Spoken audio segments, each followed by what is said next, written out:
O tema de hoje é Aprendendo com as Dores da Vida.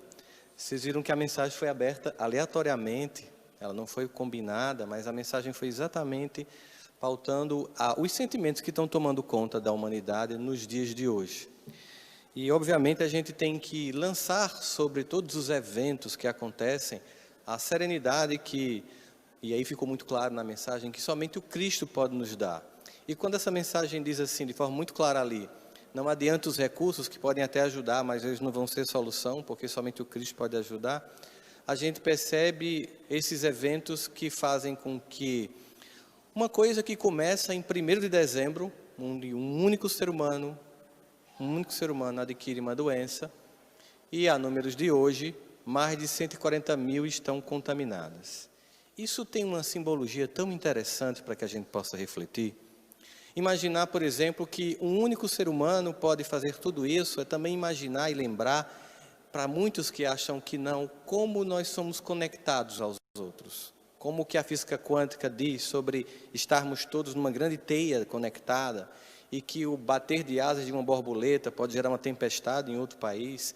É lembrar que se a gente pode, obviamente, transmitir um vírus de um ser humano para milhares, nós temos dentro de nós vários vírus afetivos, do amor, da compaixão, da empatia, da caridade, e com a mesma força e talvez a mesma virulência, o que a gente deseja, que esses vírus, esses sim benfazejos, esses que a gente provavelmente não vai ter medo que se alastre, possam substituir a necessidade ainda na humanidade da dor ser uma experiência, porque obviamente o plano de um mundo regenerado é que a dor não seja mais uma necessidade evolutiva de compreensão, mas para agora ainda é, e nós temos que olhar para ela exatamente como essa professora que nos ensina. Mas aí vamos lembrar algumas coisas inicialmente. Não existe, em nenhum momento, apesar de que algumas pessoas assim pensam, dentro do movimento espírita, da doutrina espírita, uma apologia à dor. Por exemplo, tem que sofrer, é necessário, nós achamos bonito isso. Não, ninguém quer sofrer, ninguém escolhe a dor, ninguém escolhe tornar a própria vida um inferno conscientemente. Geralmente são forças e mecanismos que a pessoa tem que se dar conta. Mas ninguém, em sã consciência, a não ser que seja uma pessoa que esteja passando por um transtorno severo, que tenha, por exemplo, masoquismo, que é uma tendência a se comportar de forma prazerosa com sofrimento, tirando alguns casos que estão muito mais ligados a transtornos psicológicos do que a um ser humano comum e normal, a maior parte de nós não quer sofrimento. Aliás, o próprio organismo trabalha com a ideia de evitação de sofrimento. Ele faz todo um movimento para tornar a vida mais fácil. A gente procura, inclusive, a lei do menor esforço para que tenha menos gasto de energia. No entanto, obviamente, dizer que existe a dor não é fazer apologia à dor. É simplesmente constatar que sofrer, perder, passar por luto, por decepções, por derrotas afetivas, por prejuízos financeiros, por perda de emprego, fim de relacionamento, qualquer que seja a lista que a gente possa aqui elencar sobre as dores humanas, todos nós passamos. Apenas nós temos que tentar entender que se é uma experiência comum, nós temos que tirar delas lições. Porque se tem uma coisa interessante na dor é que ela é muito rica em trazer novos aprendizados. Ela nos obriga a fazer certas viagens que no cotidiano da vida nós nos negamos a fazer. Por exemplo, uma viagem interior. Quando a gente está bem, quando a gente está num momento de euforia, ou quando alguém ganha o grande prêmio, por exemplo, os 2 que foram inclusive cancelados, que virão agora, a pessoa apenas comemora. Ela abre um champanhe, vai para o pódio, tira fotografias e vai depois descansar ou comemorar ainda mais.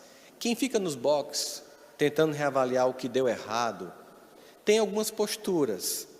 Essa pessoa que vai ficar nos boxes avaliando o que deu errado, caso seja o piloto, por exemplo, ele pode simplesmente tentar culpar um mecânico, tentar culpar as redes sociais e o WhatsApp. É coisa de 10 anos para cá, é uma coisa que é nova para a gente, é uma coisa muito comum, mas também chega teorias da conspiração que foi criada, e tem quem acredita. Eu estava vindo ontem num voo, e no meio do voo o cara veio conversando comigo até legal, mas no meio do voo ele começou a dizer que tinha sido uma criação. e que tinha sido uma criação, e dizia quem tinha criado e por que tinha criado, e eu comecei a dizer, meu Deus, eu vou ouvir isso até Campina Grande, né? Aí eu comecei a pegar minha almofadinha de pescoço, tal, para ele sentindo que eu ia dormir, porque não ia dar para rolar o papo, nada contra quem acredita que é uma conspiração global para as bolsas caírem, a pessoa comprar ação e subir, tá? Mas é que a gente observa o seguinte, as dores, sejam elas criadas ou não, elas nos levam a fazer algumas viagens que a gente não quer. Provavelmente, eu acredito que muitas pesquisas serão feitas, certamente daqui a 2, 3 anos, quem é da academia, quem é professor da universidade sabe, sobre as reações psicológicas das pessoas que ficaram enclausuradas nas casas, nos países, como por exemplo está acontecendo na Itália. Os eventos bonitos que a gente viu das pessoas cantando na janela para dizer, nós estamos conectados, apesar de estarmos distantes, não estarmos tocando toques e fluidos, a gente está conectado, estamos cantando as músicas que criam nossa identidade. Na cidade de Wuhan, os chineses todo dia, uma certa hora, abrem as janelas e cantam o hino nacional da China, o que revela assim, existe em nós um caráter de necessidade de grupo, de ser gregário, de estarmos juntos, de levarmos em consideração o caráter civilizatório que nos torna humano. Mas vamos então ao que a aprendizado da dor nos traz de forma mais comum. Primeiro, a pergunta é, você acredita ou você apenas está escutando e não, mas você acredita realmente que a dor traz um aprendizado? É uma pergunta que você tem que se fazer a você mesmo. Os seus eventos anteriores de dor, e eu não estou querendo dizer que eles não são angustiantes, que a gente não fica no quarto chorando sozinho, que às vezes ninguém aguenta mais nos escutar, nem a gente mais aguenta as queixas que a gente faz para a gente mesmo. Não estou querendo dizer que isso não aconteça, que essas fases não façam parte da dor. Ao final das dores do passado, você acredita, analisando sua própria vida, esqueça de teorias, de livros lidos, qualquer que coisa seja, a partir de sua própria experiência, você acredita que ao final de um processo como esse, houve aprendizado? Que aquilo lhe trouxe um aprendizado sobre, por exemplo, que situações não devem se repetir? Por exemplo, diante de uma dor, eu aprendi com que pessoas mais eu não devo me relacionar afetivamente. Será que essa dor me proporcionou esse aprendizado? Ou eu fiquei tão fortemente focado no lamento da dor que esqueci que boa parte do sofrimento que sobretive, se eu não identificar isso, eu vou continuar falindo uma relação atrás da outra, sem assumir a minha responsabilidade de enxergar diante daquela dor, aquele luto quando eu saio do relacionamento, de imaginar que tem padrões de escolha que eu preciso reverentes, né? Quantos de nós têm criado crises na família por questões políticas? Quantos de nós têm tido uma profunda inabilidade de conviver com as diferentes visões que as pessoas têm na pessoa? O aprendizado para você não necessariamente vai ser o aprendizado daquela pessoa. Não que nós não devamos conversar uns com os outros quando alguém está sentindo uma dor e que a gente entende muito mais por um processo empático de experiência pessoal, por estar passando ou por ter passado por uma dor semelhante, o que me dá uma condição emocional de falar com muito mais altivez com você. Se você, por exemplo, é uma mãe enlutada e eu também sou um pai enlutado, você vai entender muito melhor o que eu estou passando. Mas ainda assim tem um limite. Porque as circunstâncias da relação que você tinha com seu filho e a que eu tinha com o meu, vai gerar um processo de aprendizado diferente. É muito particular. A dor traz uma lição muito única para cada um de nós. E finalmente, a mudança. Porque se depois de todas essas experiências, de sofrer, de saber o quanto dói, o quanto é difícil, o quanto tem dias que é tão desesperador que alguns pensam em desistir, depois de todas essas experiências, se você não entender que há aí um convite real para a mudança, não adiantou de nada. E esse convite é que você reconhece que a situação atual ensina para você que é preciso seguir um novo caminho. Tem que fazer coisas diferentes, tem que tomar atitudes diferentes. Aquela frase atribuída a Albert Einstein, que não é dele, mas nem por isso deixa de ser desprovida de verdade. É incrível como as pessoas passam a vida inteira fazendo as mesmas coisas, esperando resultados diferentes. A dor nos convida a fazer coisas diferentes para que os resultados mudem. Mas na nossa zona de conforto emocional, a gente tem uma tendência de sempre fazer do mesmo jeito, esperando que o resultado mude. A experiência é desconfortável, a experiência é angustiante. Cada um de nós aqui Tem uma história muito pessoal, um conjunto de circunstâncias, de variáveis que foram se montando ao longo da nossa vida, que fez com que nós fôssemos quem nós somos. Essas variáveis, muitas delas, não dependeu muito da gente no começo, na infância. Não foram escolhas muito conscientes. Mesmo que eu tenha escolhido antes de reencarnar, não foram muitas escolhas conscientes depois, quando eu estava aqui, vivendo aquelas dinâmicas. Chega um momento que passa a ser consciente. Passa a exigir de mim uma coisa muito forte. Existe uma dor que eu queria que a gente refletisse aqui. É a dor da autonomia, que muita gente se nega a ter. A dor de se responsabilizar sobre a própria vida, que muita gente se nega a ter. A maturidade de não querer ser eternamente um peso para as pessoas que estão ao nosso lado, que muita gente ainda se nega a ter.